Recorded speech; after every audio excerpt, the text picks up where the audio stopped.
پوچھی ہے امامت کی حقیقت مجھ سے، حق تجھے میری ہی طرح صاحب اسرار کرے، ہے وہی تیرے زمانے کا امام برحق جو تجھے حاضر و موجود سے بیدار کرے۔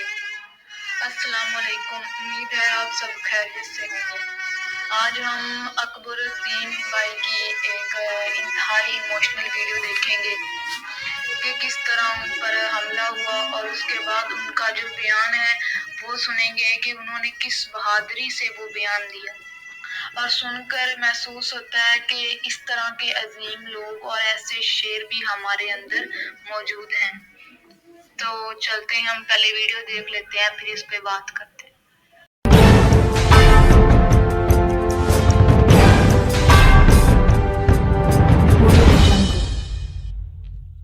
احسان تو 99 میں آپ نے کیا، لیکن اس کے بعد پھر آج سے 7 برس قبل 30 اپریل کو جب گولیاں ماری گئیں، چاقوؤں سے مارا گیا، جسم کو چھنی کر دیا گیا، پیٹ کو چیر دیا گیا، انتڑیوں کو باہر کر دیا، گردے خراب ہوئے، گولیاں لگی، میرے پیشاب کی تھیلی پھٹ گئی، سب موت کے دروازے پر کھڑا تھا، تو یہی مسلمان تھا، اسی مسلمان کی دعا تھی کہ موت کے دروازے پر جو کھڑا تھا اکبر اویسی، وہ آج آپ کے درمیان میں کھڑے ہو کے آپ سے مخاطب ہے۔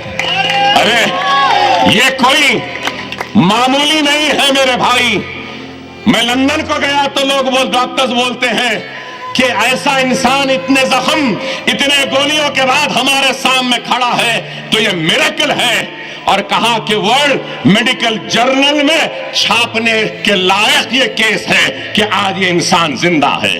ارے میں قرضدار ہوں، اکبر اویسی کی اولاد قرضدار ہے مسلمانوں کی، کہ آپ کی دعائیں نہیں ہوتی تو شاید میرا بچہ یتیم ہو گیا ہوتا، میری بیوی بیوہ ہو گئی ہوتی، میرے ماں کے سامنے نوجوان بیٹے کی میت آ جاتی، میرے بھائی کے کھانے پر نوجوان بھائی کے میت کا بوجھ آ جاتا۔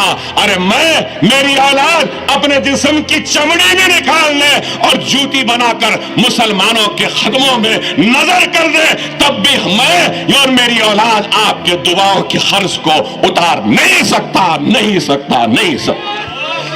یہ تو بہت کم ہے، یہ تو بہت کم ہے۔ مجھے اب کوئی خواہش نہیں زندگی میں، اچھا کپڑا بہت پہنا، اچھے جوتے بہت پہنا، اچھی گاڑیوں میں بہت پھرا، اچھی گھڑیاں بہت پہنا، بہت شان و شوکت کی زندگی جی لی میں نے۔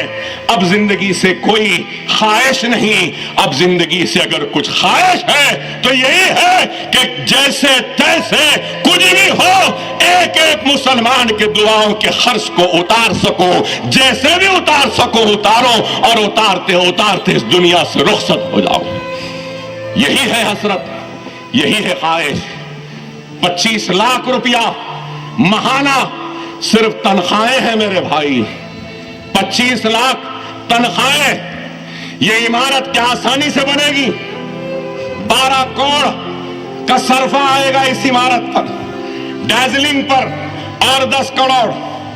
بلہ گڑے میں 1,80,000 primary school, high school, junior college, degree college, post graduation college, research centre, اور اس کے بعد ڈائگنوسٹک سینٹر، 25 بستر کا دواخانہ بھی بلہ گڑے کی اس عمارت میں آئے گا۔ آپ بتاؤ کون کیا لے کر گیا اس دنیا سے جو میں لے کر جاؤں گا؟ ارے میں صرف میرے اس عوام کی دعاؤں کو لے کر اس دنیا سے رخصت ہو جاؤں، اور 13,000 بچوں میں سے اگر ایک بھی بچہ میرے لیے، میری اولاد کے لیے دعا کر دے تو میں سمجھوں گا کہ مجھے زندگی بھی مل گئی اور میری آخرت بھی سنور گئی۔ اور کچھ نہیں، اور کچھ نہیں چاہیے۔ نہ اقتدار کی خواہش ہے، نہ دولت کی خواہش ہے، نہ عزت کی، نہ شہرت کی۔